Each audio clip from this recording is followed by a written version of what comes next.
여자하고 남자는 어찌 이렇게 다른가 모르겠어요. 여자분들이 그 무용하실 때 보면 아주 그냥 수양버들 같아요. 남자분들이 무용하시는 거 보면 그냥 뻣뻣한 장작개비 같아. 그래도 하여튼 재밌었어요. 네. 이 남자와 여자가 이렇게 참 이렇게 조화롭게 잘 어우러져서 잘 사는 것을 이제 배우기 위해서 하는 것이 결혼이지 않습니까? 네. 결혼해서 살아보셔서 아시지만 결혼처럼 힘든 업무가 없어요. 그래서 결혼은 힘든 업무다라고 얘기를 합니다. 그래서 심신이 연약하신 분들이 이 결혼 생활에서 오는 스트레스를 감당하지 못하면 질병들이 이렇게 생겨날 수가 있습니다. 그래서 결혼을 앞둔 사람들은 자신의 심신의 상태와 상대방의 심신의 상태를 잘 살펴보아서 이 힘든 결혼이라고 하는 업무를 감당할 수 있을 것인지 없을 것인지 잘 생각해보고 하라고요. 그래서 결혼은 절대적으로 냉철한 이성과 뜨거운 사랑으로 해야지 동정심이나 어떤 이기심이나 욕심이나 이런 것으로 해서는 안 됩니다. 그렇게 되면 이 사랑만이 모든 허물을 덮어줄 수 있는 거기 때문에 사랑이 없는 결혼은 아무리 이 세상 걸 다 가졌다 할지라도 사랑이 없으면 결국은 아무것도 아닌 게 돼버려요.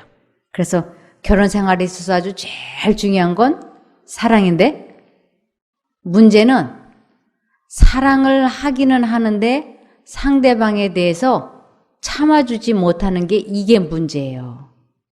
사랑은 제일 중요한 게 뭐냐면 오래 참아주는 것으로 가장 큰 사랑의 표현이 되는 것이에요. 아주 많은 분들이 난 당신을 사랑합니다라고 말은 많이 하잖아요. 실제로 사랑하고 그래서 그 남녀들이 뭐 우리 이제 만난 지 100일 됐으니까 100일 커플링을 하자. 뭐 우리가 만난 지 1000일이 되었으니까 뭘 하자. 그래서 난 당신을 사랑합니다라고 하는 애정 표현으로 아주 값비싼 선물을 해주잖아요. 뭐 다이아몬드라든지 아니면 근사한 뭐 옷을 사준다든지 이렇게. 그런데 그러한 값비싼 것으로 애정 표현을 많이 해도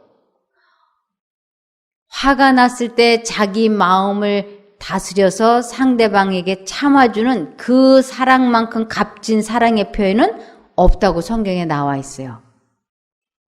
그래서 여기 하이 패밀리 공동대표 송기론 목사가 신문에서 이렇게 이야기한 게 이겁니다. 여기에 보면 어떻게 화를 참는지는 안 가르쳐줘요. 여기 사랑은 성내지 아니하고 그렇게 가르치지만 어떻게 화를 참는지는 안 가르쳐주는 것이.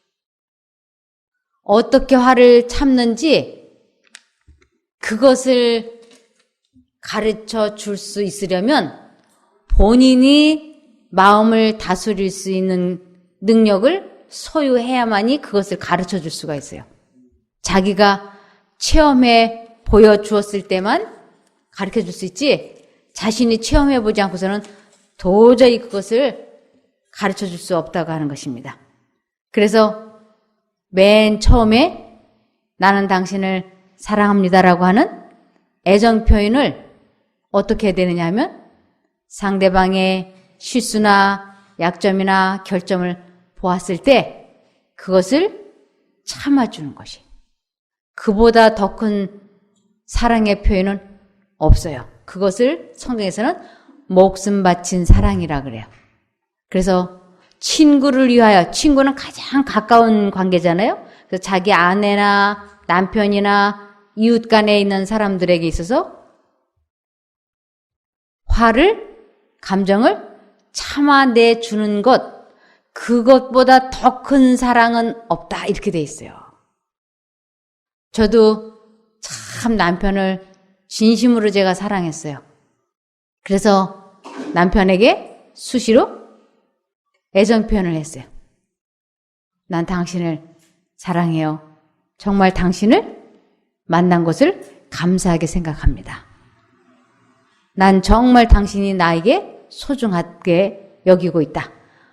이렇게 이야기할 때는요, 이것이 제 진심이었어요. 가식이 아니고 정말 소중했어요. 그래서 제 남편이 아주 건강하게 내 곁에 오래오래 남아있기를 바라고 아주 그 사람과 제가 깊이 오래 마음을 주고받으면서 해로하고 싶은 것이 저의 소원이었고 그것을 이야기했던 거예요. 그런데 남편이 실수하거나 잘못을 하면 갑자기 속에서 욱하고 올라오는 거예요. 그러면 이런 말 하면 안 되는데, 이거 남편 화내게 하면 안 되는데, 근데 요번 한 번만 화를 내고 내일부터 참아야지.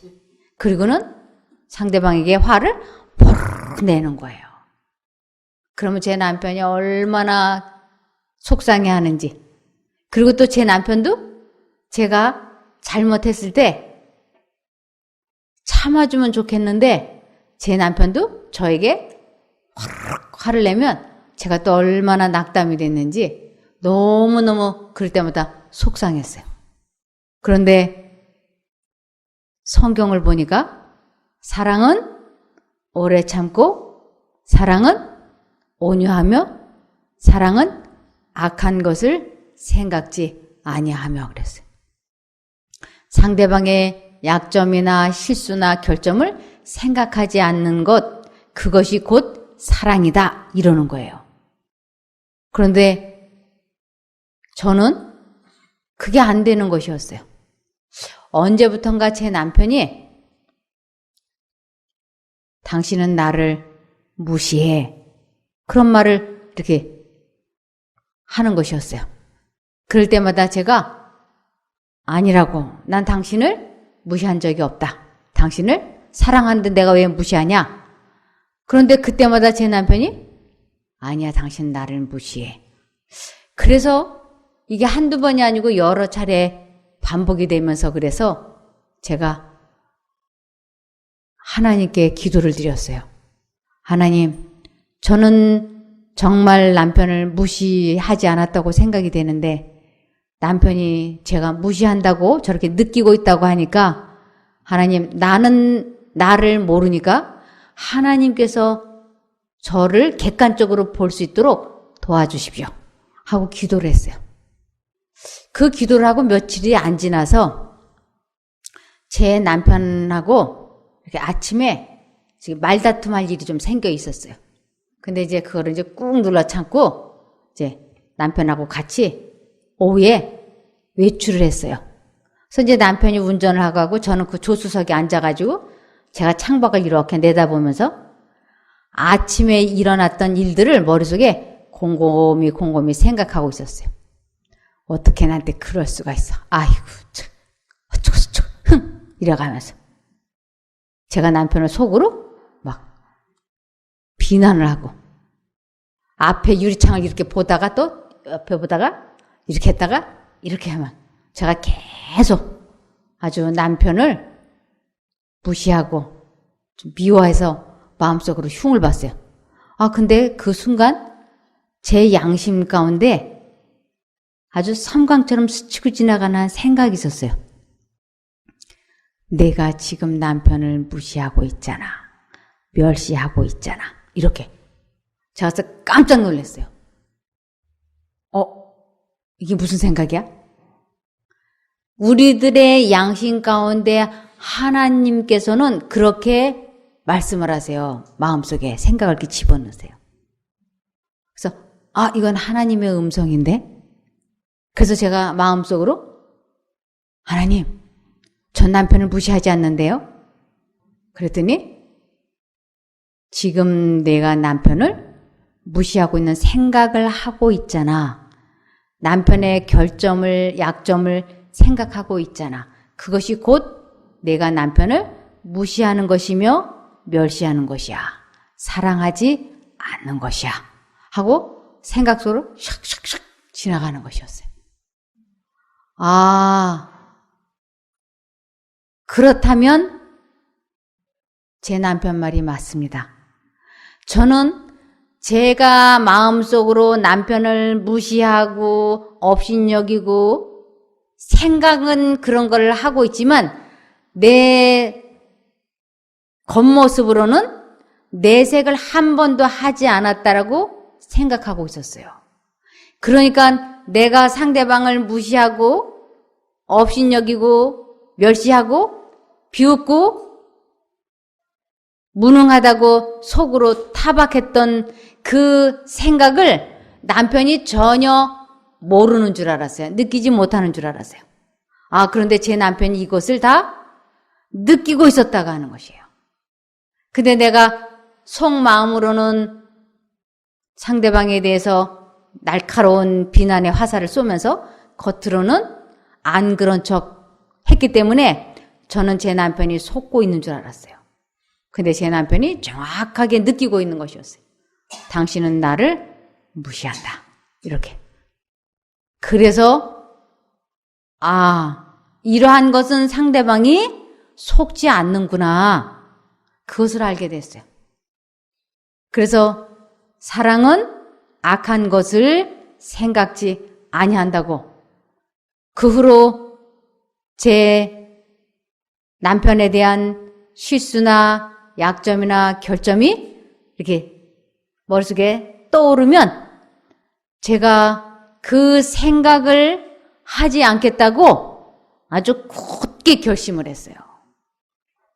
왜 이 굳은 결심이 필요하냐면 하나님과 사단이 사람 마음속에 자기들의 생각을 유입을 시켜요. 이렇게 주입을 시켜요. 그래서 내가 이 두 가지 생각 중에 어느 한쪽을 선택해서 살게끔 그렇게 되어 있어요. 그래서 10계명 중에서 제1계명이 너는 나 외에 다른 신들을 내게 있게 말지니라요. 내 마음속에 분명히 두 신이 자기들의 생각을 유입을 시킬 텐데 그 주입시키는 생각 중에서 하나님 쪽을 선택하지 아니하면 아주 내가 이 사단이 넣어주는 생각을 받아들이지 않겠다고 굳은 결심을 하고 하나님을 선택하지 않는 이상은 절대로 사단이 넣어주는 생각에서 빠져나올 수 없다고 하는 것이에요. 그래서 이것을 또 다른 말로는 빌립보서 2장 5절에 보시면 한글킹 성경 봐주세요. 한글킹 성경. 예. 빌립보서 2장 5절. 네.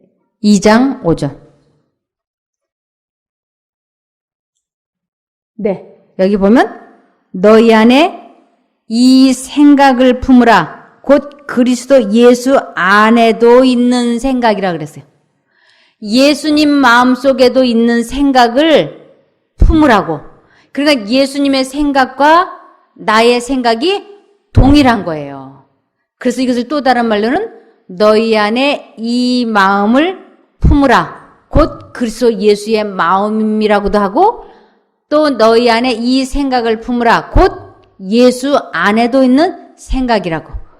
그래서 예수님이 갖고 계신 생각을 내 마음속에 넣어줄 때 내가 예수님을 선택하게 되면 예수님의 생각과 내 생각이 동일한 거예요. 그런 것을 뭐라고 얘기하냐면 요한복음 15장 5절에 나는 포도나무여 너희는 가지니 저가 내 안에 내가 저 안에 있으면 이 사람은 과실을 많이 맺나니 나를 떠나서는 너희가 아무것도 할 수 없습니다. 예수님이 가지고 있는 생각을 나에게 주입시켰을 때 내가 그 생각을 선택하게 되는 것은 마치 포도나무와 가지가 하나가 되는 것처럼 내 생각이 예수님 생각이 되고 예수님 생각이 내 생각이 될 수 있다고 하는 것입니다. 그래서 두 생각이 마음속에 들어올 때 하나님 쪽을 선택하게 되는 것을 예수님의 생각을 마음에 품었다 그러고 내가 주님 안에 주님이 내 안에 계신다라고 이야기하는 것이에요. 그럴 때 무엇을 할 수 있느냐면 과실을 많이 맺을 수 있다. 열매를 많이 맺을 수 있다. 이것은 품성이 변화되는 것을 의미하는 것이에요. 그래서 그들을 알지니 그들의 무엇을 보면 알 수 있을 거라고요. 열매. 마태복음 7장 20절을 보시면 그들의 무엇을 보면 알 수 있다고 되냐면 열매라고 되어 있습니다. 20장 이러므로 그의 열매로 그들을 알리라. 그래서 우리들 마음속에 두 가지 생각이 들어올 때 하나님 쪽을 선택하라는 것을 제1계명이라 그래요. 너는 나 외에 다른 신들을 내게 있게 말지니라. 그래서 제 마음속에 남편에 대한 미운 생각과 섭섭한 생각을 오래 품게 되면 그것이 틀림없이 악한 열매를 맺는다고 하는 것이에요. 이것을 에레미야 4장 14절에 이렇게 말씀하고 있습니다. 에레미야 4장 14절. 에루살렘아 내 마음의 악을 씻어버리라. 그리하면 구원을 얻으리라. 내 악한 생각이 내 속에 얼마나 오래 머물겠느냐. 그래서 우리가 다른 사람에 대한 어떤 약점이나 섭섭함이나 분한 생각을 한 번 하고 두 번 하고 세 번 하면 그것이 알을 품었다라고 성경에서는 이야기를 해요. 그래서 사단이 넣어주는 생각을 지속적으로 또 돌리고 또 돌리게 되면 결국은 기회가 주어지면, 여건이 주어지면 언행으로 나타내고 마는 것이에요. 그래서 이것을 예수님께서는 여자를 보고 음욕을 품는 자마다 이미 뭐한 걸로 간주가 되든가요? 간음한 것으로 간주가 되는 것이에요.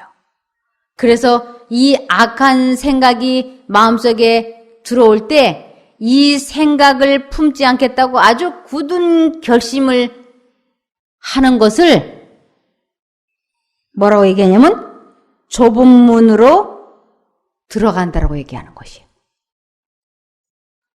좁은 문과 넓은 문이 있고 좁은 길과 넓은 길이 있다고 하지 않습니까? 이 좁은 문이 무엇을 상징하는가?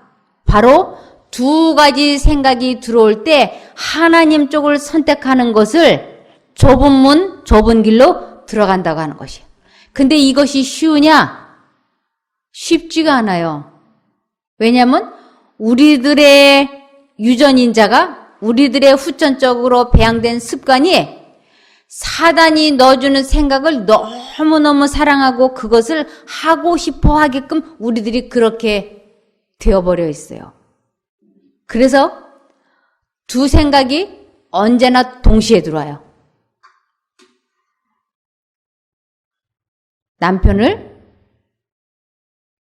남편에게 화를 내고 싶은 생각과 참아야지 돼 하는 두 생각이 동시에 들어와요.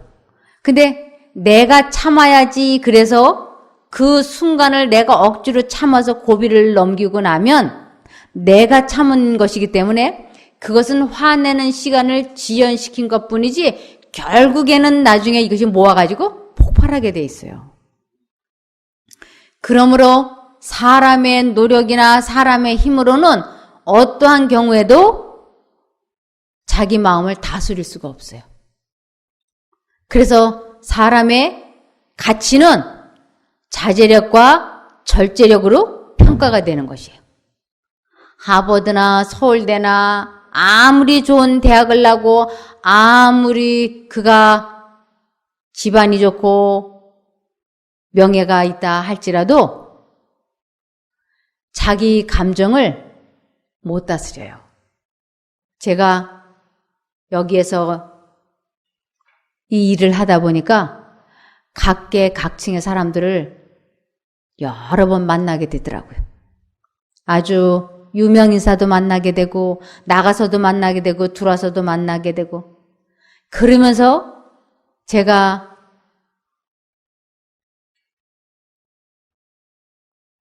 그 사람들과 대화를 나눠보면서 하나님의 능력이 아니고서는 절대로 자기의 생각을 통제시킬 수 없고 자기의 마음을 다스릴 수 없다고 하는 것이 확실하다고 하는 것을 알게 됐어요. 내 자신도 그것을 알고 있었지만 다른 사람들을 보면서도 똑같다는 것을 알게 된 것입니다. 그래서 성경에서는 사람의 힘으로서는 절대로 자신의 생각을 통제시킬 수 없고 마음을 다스릴 수가 없기 때문에 누구든지 다 무엇을 짓고 사느냐면 죄를 짓고 사는 것이에요. 그래서 성경에서 의인은 없나니 한 사람도 없다고요. 근데 우리들이 마음을 다스리지 못하고 있는 그 상태를 스트레스라고 얘기하는 것이에요. 이 분노, 질투, 후회, 죄책감 이러한 스트레스 상태를 하나님께서는 마음에 근심하지 말라고 말씀하시는 것이에요. 우리들이 마음을 다스리려고 아무리 노력을 해도 할 수 없는데 이 마음을 다스릴 수 있는 비결을 깨닫고 그 비결대로 생각을 통제시키고 마음을 다스리게 되는 것을 성경에서는 비밀이라고 그랬어요. 이건 비밀이다 이렇게. 그래서 하나님과 내가 관계를 가지려면 공식이 있어요. 저도 이 공식을 알지 못했을 때 얼마나 찾아 헤맸는지 몰라요. 우리들이 수학 공식을 정확하게 이해하고 깨닫고 있으면 그 문제가 나왔을 때 이것을 대입시켜서 풀면 그 어려운 수학 문제도 풀어지죠.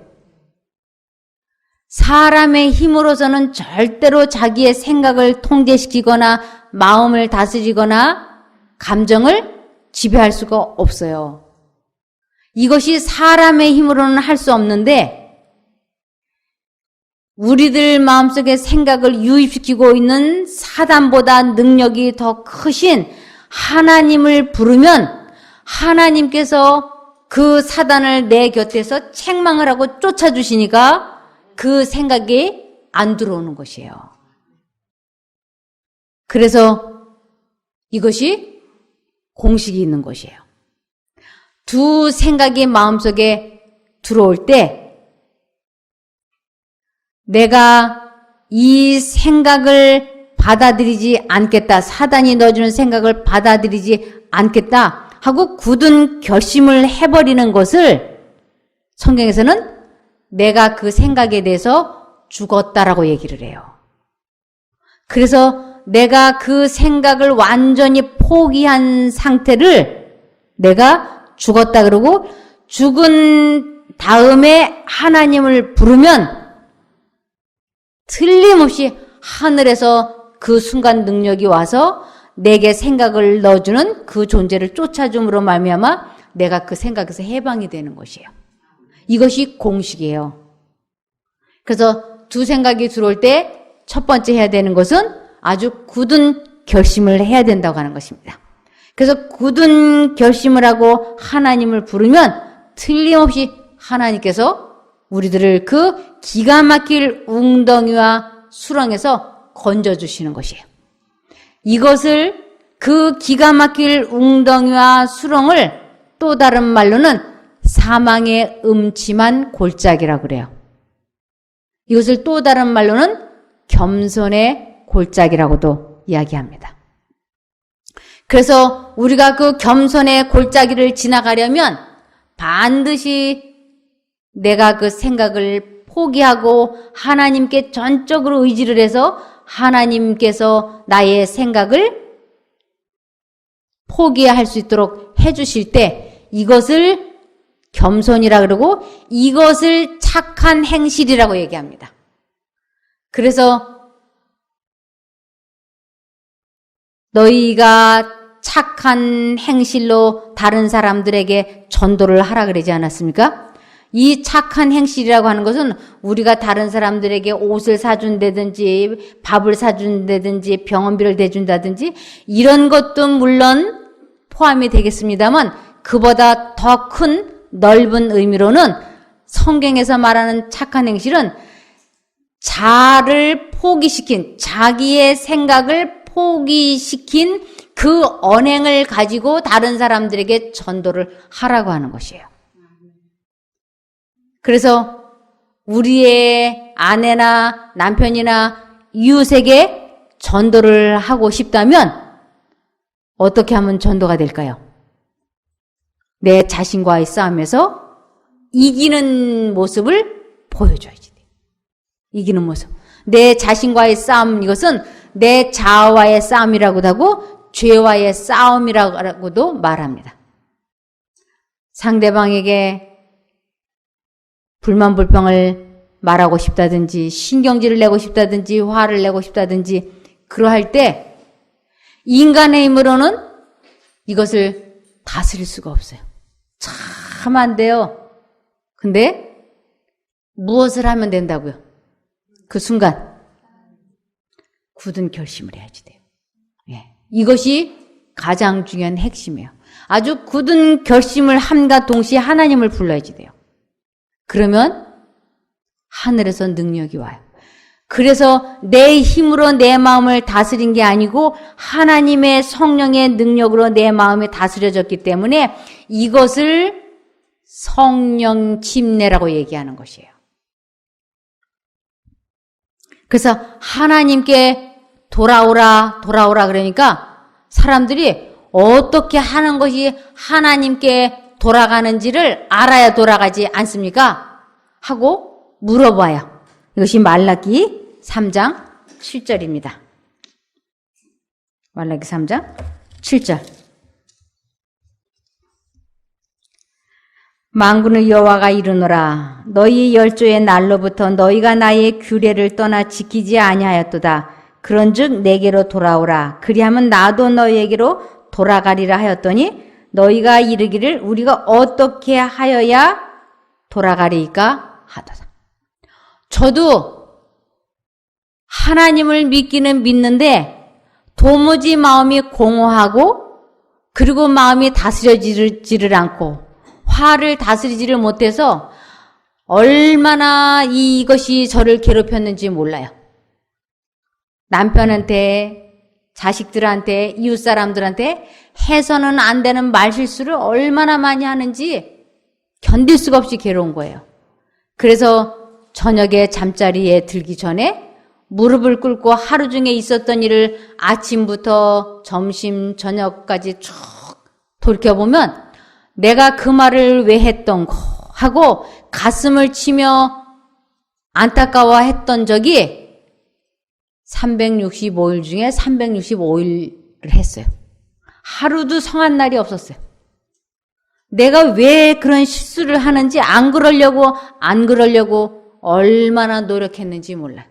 어떻게 해야 하나님께로 돌아가는지를 알지를 못했어요.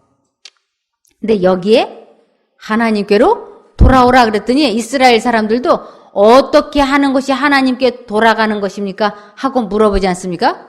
저도 하나님께 돌아가고 싶은데 내 감정을 다스리고 싶은데 내 마음을 평화롭게 하고 싶은데 이것이 안 되는 거예요. 그래서 제가 기도란 기도는 다 해봤어요. 산기도도 가보고 금식 기도도 해보고 새벽 기도는 허구 헛날했어요. 정말 새벽 기도, 저는 지금도 새벽 기도를 하고 있지만 이 새벽 기도를 하지 않으면 하루가 시작되지를 않았어요. 그러는데도 그렇게 무수히 성경을 읽고 성경을 쓰고 성경절을 암송을 하고 그러면서 그 순간적으로 터져나오는 말실수를 안 하려고 그러고 화를 안 내려고 그러고 짜증을 안 내려고 그러고 불만 불평 험담을 말하지 않으려고 그러고 질투를 하지 않으려고 그렇게 그러는데도 아무것도 되는 게 없었어요. 그러면 평상시에 금식 기도하고 새벽 기도하고 수시로 기도하러 하는데 이것이 다 그러면 무슨 소용이 있는가 하는 것이요. 내가 그렇게 하는데도 아무런 효과가 없으니 이게 어떻게 된 건가? 이게 수수께끼였어요. 그런데 하나님께 돌아간다고 하는 것은 이사야 55장 7절에 이렇게 설명하고 있었습니다. 이사야 55장 7절에 악인은 그 길을, 불의한 자는 그 생각을 버리고 여호와께로 돌아오라. 그리하면 그가 불쌍히 여기시리라. 우리 하나님께로 나오라. 그가 널리 용서하시리라. 그 생각을 버리는 것, 그것이 하나님께로 돌아간다고 하는 것이. 그러면 내가 상대방에 대한 미움이나 좋지 않은 추억을 머릿속에 돌리고 있는 것은 내가 하나님께로 돌아가고 있지 않는 상태예요. 이 생각을 하지 않겠다고 예수님을 부르는데 응답이 없는 거예요. 하나님 저 이 생각 안 할 거예요. 도와주세요. 이 생각 하지 않겠어요 하고 부르짖는데 응답이 없는 거예요. 그래서 도대체 여기 분명히 그 생각을 버리고 오라 그랬는데 왜 안 되는 것일까? 그런데 거기에 대한 대답이 있었습니다. 이사야 26장 3절. 이사야 26장 3절에 주께서 심지가 견고한 자를 평강의 평강으로 지키시리니 이는 그가 주를 의뢰함이니이다. 심지가 견고하다는 건 뭐예요? 굳은 결심인 거예요. 아, 내가 하나님을 부르기는 부르는데 무엇이 없이 하나님을 불렀을까요? 마음에 결심이 없었어요. 그러니까 늘 화를 내면 안 돼. 이번 한 번만 화를 내야 돼. 요번 한 번은 화를 내고 다음부터 참아야지. 아니야, 지금 참아야 돼. 이 갈등 속에서 제가 하나님을 부르니까 하나님께서 응답을 하실 수가 없는 것이에요. 내 마음에 죄에 대해서 완전히 죽어 넘어지는 경험. 이 죄를 완전히 포기한 것을 심지가 견고하다 그러는 것이에요.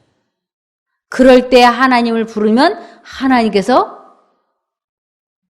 나를 그 기가 막힐 웅덩이와 수렁에서 건져주신다고 하는 것이에요. 내가 그 생각 속에 있을 동안에는 그것은 사망의 음침한 골짜기에 들어가 있는 것이에요. 이것은 기가 막힐 웅덩이와 수렁 속에 내가 들어가 있는 거예요. 거기에서 빠져나올 수 있는 유일한 길은 내가 심지가 견고해야 된다고요. 그래서 심지가 견고한 자를, 굳게 결심한 자를 평강의 평강으로 지키시리니 이는 그가 주를 의뢰함이니이다. 끝까지 내가 이 생각을, 악한 생각을 안 받아들이겠다고 아주 마음에 단단히 결심을 하고 하나님을 부르면 하나님께서 나를 건져주신다고 하는 것이에요. 이것을 깨닫기까지 얼마나 많은 시행착오를 했는지 몰라요.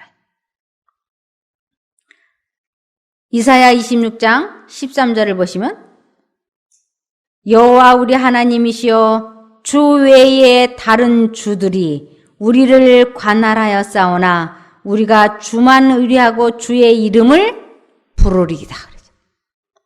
얼마나 많은 이기심, 욕망들이 우리들을 관할해 왔습니까? 그런데 이제는 결심을 하고 주만 붙잡겠다고. 여기 우리가 주만 의뢰하고 주의 이름을 부르리이다. 제가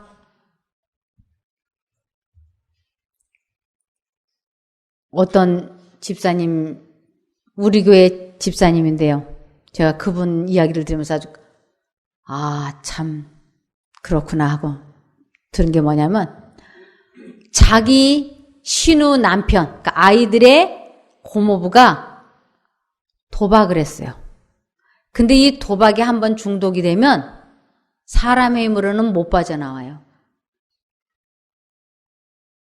이분이 이 도박에 중독이 되다 보니까 집안에 있는 돈이 될 만한 것은 다 갖다 저당 잡히고 팔고 해서 도박으로 다 날리니까 그 아내가 애들을 두고 너무너무 마음이 괴로워서 자살을 했어요. 그러니까 우리 교회 다니는 집사님의 신우가 자살을 했어요. 그러니 애들이 이렇게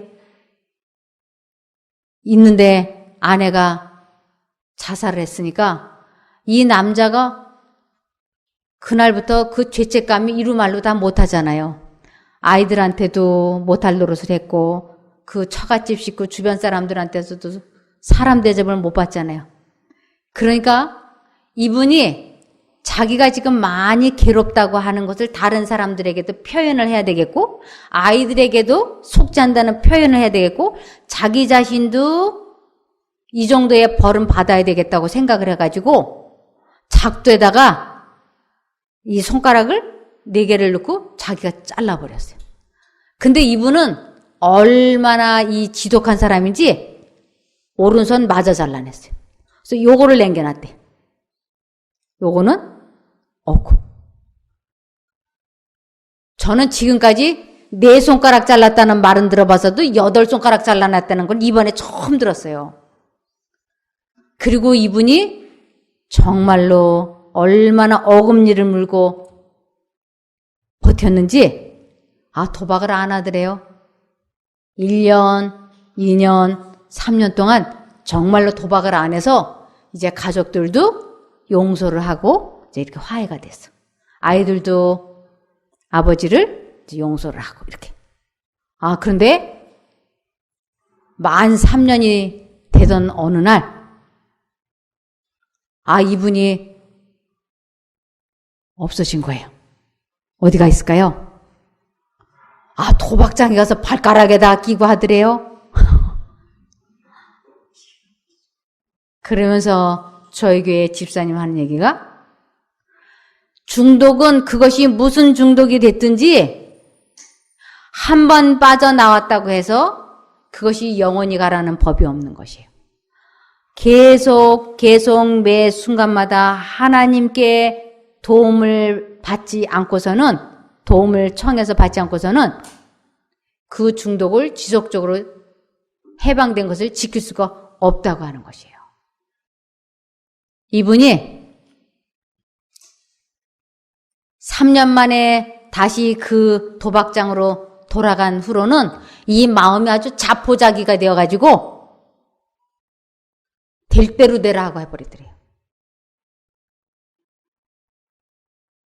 그래서 아주 맨 처음에 도박하고 싶다고 하는 생각을 차단을 시켜야 도박을 안 하는 것이지 도박을 손가락으로 한다고 해서 손가락을 잘라봐야 소용이 없어요. 우리가 말이 많다고 해가지고 혀를 잘라내면은 입을 꼬매버리면 말을 안 하는가? 아니에요. 생각이 들어와서 말하게 하고 생각이 들어와서 화를 내게 하고 생각이 들어와서 간음을 하게 하기 때문에 가장 중요한 것은 생각을 차단시키면 모든 것은 해결이 된다고 하는 것입니다.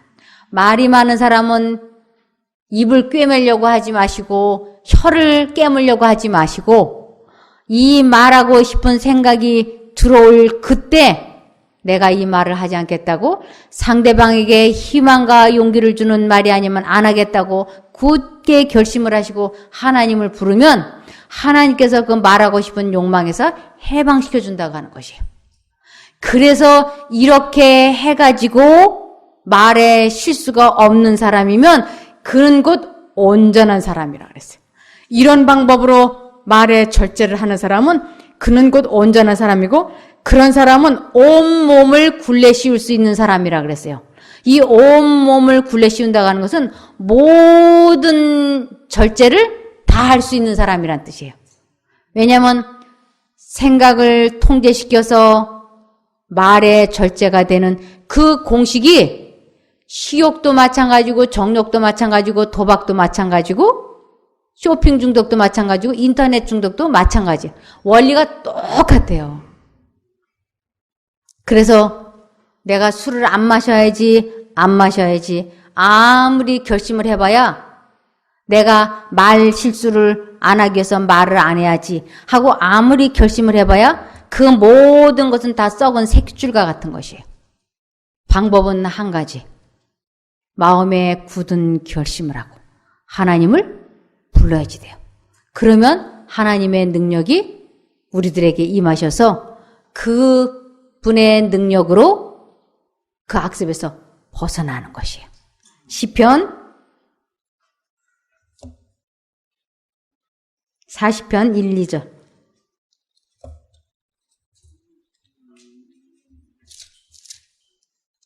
시편 40편 1, 2절을 보시겠습니다. 1, 2, 3절. 내가 여호와를 기다리고 기다렸더니 귀를 기울이사 나의 부르짖음을 들으셨도다. 나를 기가 막힐 웅덩이와 수렁에서 끌어올리시고 내 발을 반석 위에 두사 내 걸음을 견고케 하셨도다. 새 노래 곧 우리 하나님께 올릴 찬송을 내 입에 두셨으니 많은 사람이 보고 두려워하여 여호와를 의지하리로다. 우리들은 하나님 없이 인생을 지금까지 살아왔어요. 결정적인 순간마다 우리는 하나님을 선택하지 않고 결국은 이 세상 신이 넣어주는 생각대로 살아왔기 때문에 우리는 죄의 종이 되었던 것입니다. 그래서 새 노래라고 하는 것은 하나님께서 악습에서 건져주신 그 체험을 말하는 것을 새 노래를 부른다라고 얘기하는 것이에요. 그래서 천국에서는 이 새 노래를 부를 줄 아는 사람들이 가는 곳이에요. 시편 66편 16절에 보시면 하나님을 두려워하는 너희들아 다 와서 들으라. 하나님이 내 영혼을 위하여 행하신 일을 내가 선포하리로다.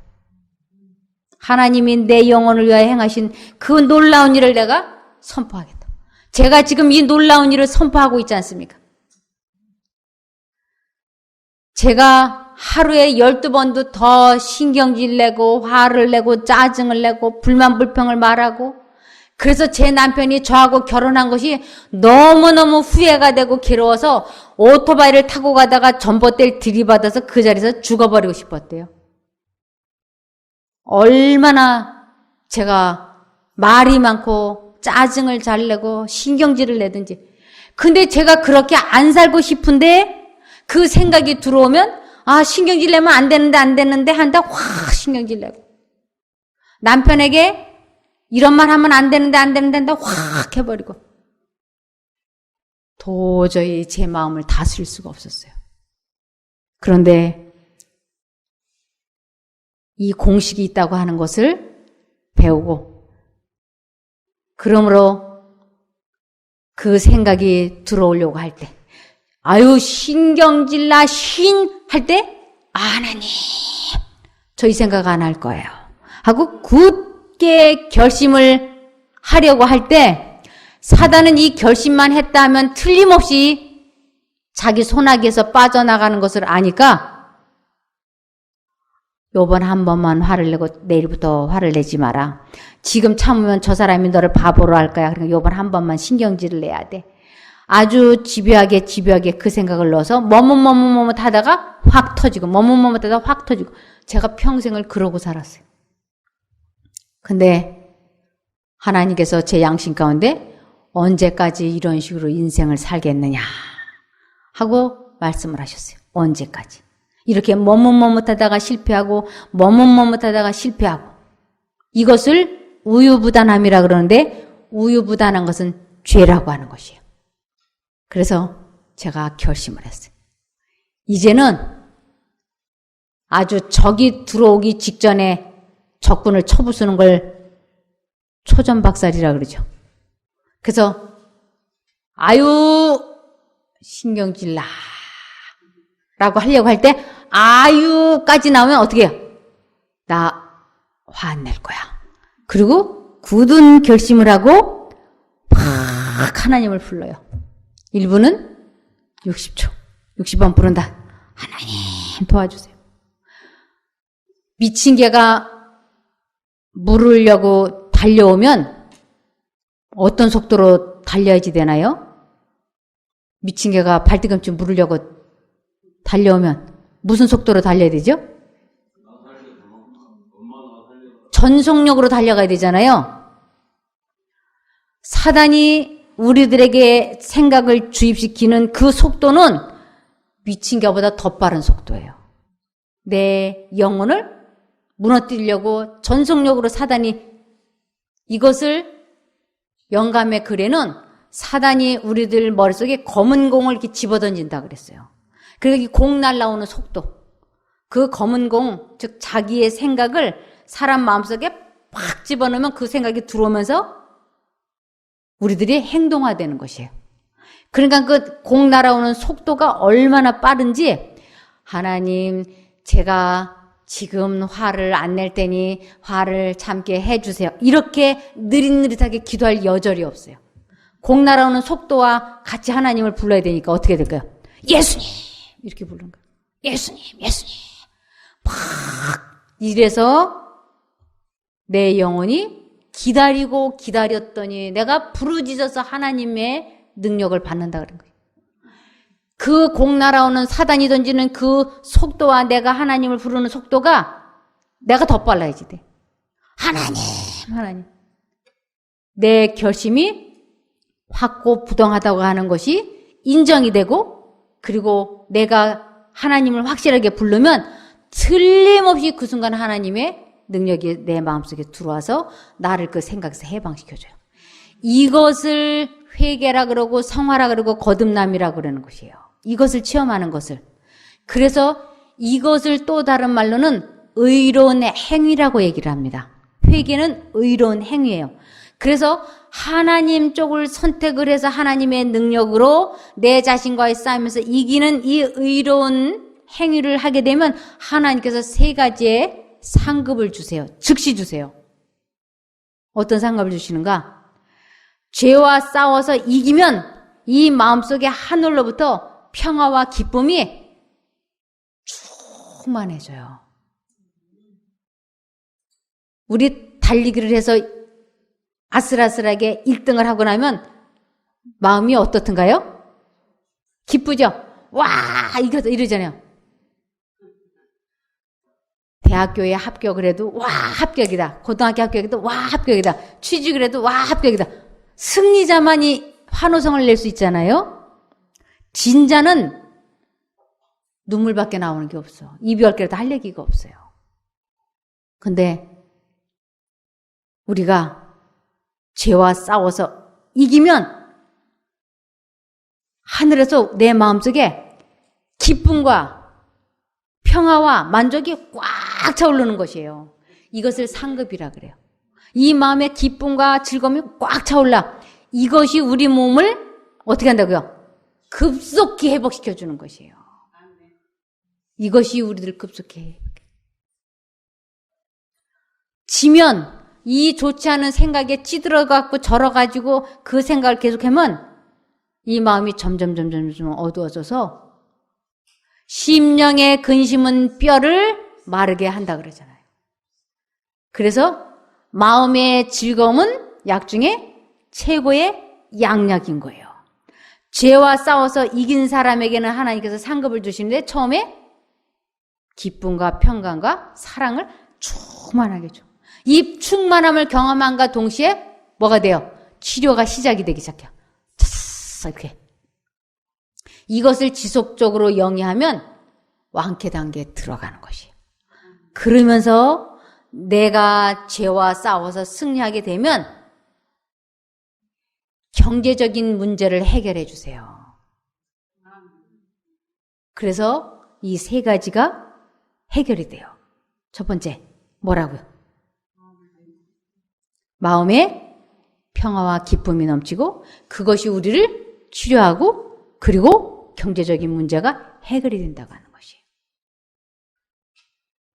그러므로 하나님께서는 우리들에게 이사야 59장을 보시면, 이사야 59장 보면 우리들에게 독사의 알을 품지 말라 그랬어요. 이사야 59장 5절. 독사의 알을 품으면 죽는다고 돼 있어요. 이 독사는 사단을 상징하는 것이에요. 독사의 알이라고 하는 건 사단이 넣어주는 생각을 머릿속에 오래 간직하면 그 사람은 망한다고 돼 있는 것이에요. 그래서 이사야 59장 5절에 보면 독사의 알을 품으며 거미줄을 짜나니, 이 거미줄을 짠다는 건 머릿속에 쓸데없는 잡념이 뱅뱅뱅뱅뱅뱅 돌아가는 것이에요. 그래서 독사의 알을 품으며 거미줄을 짜나니 그 알을 먹는 자는, 그 알을 선택해서 행동으로 옮긴 자는 죽을 것이요 그 알이 밟힌 즉 터져서 독사가 나올 것이니라. 내가 어떤 생각을 품느냐, 그것이 나를 치료시키느냐, 영생을 얻느냐, 못 얻느냐, 못 얻게 하느냐, 얻게 하느냐, 절대적인 것입니다. 그러므로 누구든지 마음에 굳게 결심을 하고 하나님을 부르면, 이 하나님을 부른다 그랬더니 어떤 분이 이게 무슨 주문을 외우는 거냐, 주술이냐, 강신술이냐 이렇게 말하는 사람이 있는데, 기도예요. 미친 개가 달려오니까 하나님을 부르는 건 간절한 기도예요. 로마서 10장 13절. 로마서 10장 13절에 보면 누구든지 주의 이름을 부르는 자는 구원을 얻으리라. 확실하게 돼 있지 않습니까? 그래서 뭐 TMS가 됐든지 무슨 병이 됐든지 다 우리들이 뭐에 중독이 되어 있느냐면 잡념에 중독이 되어 있다고 하는 것을 모르고 있는 것이에요. 잡념. 예수님을 생각하지 않고 있는 그 상태를 잡념에 중독이 되어 있다고 얘기하는 것이에요. 그래서 예수님을 잊어버리면 우리는 곧바로 잡념 속에 잠겨 들어가요. 그러니까 예수님을 잊어버리지 않게 하기 위해서 데살로니가전서 5장 17절에 보면 쉬지 말고 기도하라 그랬어요. 이 방법만이 우리들의 생각을 통제시키고 우리들의 질병에서 해방시켜 주시는 유일한 방법인 것입니다. 그러므로 매 순간마다 하나님을 잊어버리지 않기 위하여 우리는 최선의 노력을 다해야지 돼요. 그것이 언제까지? 우리들의 생명이 멈출 때까지. 그래서 사도 바울은 이 돌을 다른 사람들에게 전파하다가 도리어 내가 버림이 될까 무섭다 그러잖아요. 왜냐하면 어제까지는 잘 마음을 지켰어. 예수님을 불러서. 근데 오늘 사단이 넣어주는 잡념을 방심하고 받아들였다가 쭉 미끄러져서 넘어지면 아주 괴롭게 되죠. 저도 그래서 매 순간마다 예수님을 잊어버리지 않으려고 쉬지 않고 예수님께 내 마음과 정신을 고정시키려고 예수님을 부르고 있습니다. 우리 모두가 이것이 잘 되어서 예수님 앞에서 다시 만나기를 소망하며 말씀을 마치겠습니다. 기도하겠습니다. 하늘에 계신 저희들의 아버지 하나님, 아주 중요한 것을, 이 공식을 저희들이 배울 수 있게 해주셔서 감사드립니다. 이 공식을 잊어버리지 않게 하여 주시옵소서. 잡념에 중독이 되어 있는지조차도 모르고 지금까지 살아왔습니다. 그러나 이제 확실하게 배웠으니 이것을 실제 생애에 적용하고 실천해서 자신과의 싸움에서 이기는 경험을 하게 도와주시옵소서. 아무쪼록 좁은 문으로 들어가서 꼭 승리하는 저희가 되게 복 주시기를 예수님 이름으로 기도드리옵나이다. 아멘.